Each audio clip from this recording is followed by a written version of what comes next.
with this their first participation in the UCL knockout stages since 2013-14. The hosts were desperate to make an impression in front of their own supporters, and they started on the front foot. Inside the opening 10 minutes, Eunice Akin was inches away from breaking the deadlock when his effort from outside the area arrowed past the post, but Galatasaray were still in front by the quarter-hour mark. Juventus' Kenan Yildiz is far more effective in the final third than in his own area, and it was his loss of possession that allowed Gabriel Serra to bury into the corner after the ball eventually broke his way. However, Gala's lead lasted less than 60 seconds as Juve struck back immediately. Yukarkan Kakir did well to parry Pierre Kalulu's header, but there was nothing he could do to deny Toyn Koopmeiners on the rebound. Subsequently, both teams had several chances to take the lead. The Lions' top scorer Victor Osimhen finally burst into life, volleying over before forcing Di Gregorio into a save low to his left. Yet, although Galatasaray saw out the half strongly,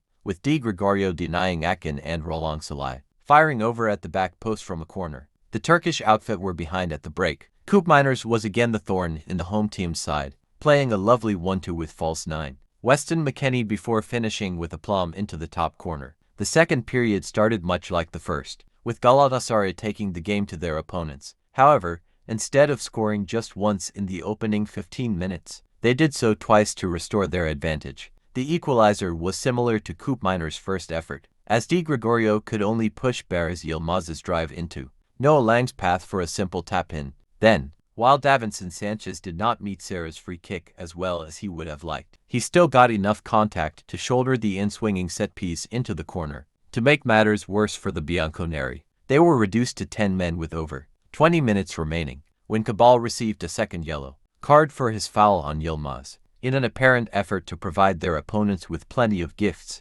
Juve shot themselves in the foot once more as Galatasaray extended their advantage shortly after. Heffron Thuram's pass to Lloyd Kelly put the Englishman in a difficult position, allowing Osimhen to nick the ball into Lang's path for an easy finish. Galatasaray introduced Mauro Icardi from the bench, but it was another substitute, Sacha Boey, who added the icing to the cake with a devastating finish from a tight angle. Okan Buruk's side now have a commanding lead to take with them to Turin, and given they have now lost just one of their past 7 H2H meetings with Juventus, they will be confident of getting the job done. The Old Lady, meanwhile, have won just one of their past 6 in all competitions and are staring a second consecutive playoff round exit in the face. To watch more, subscribe.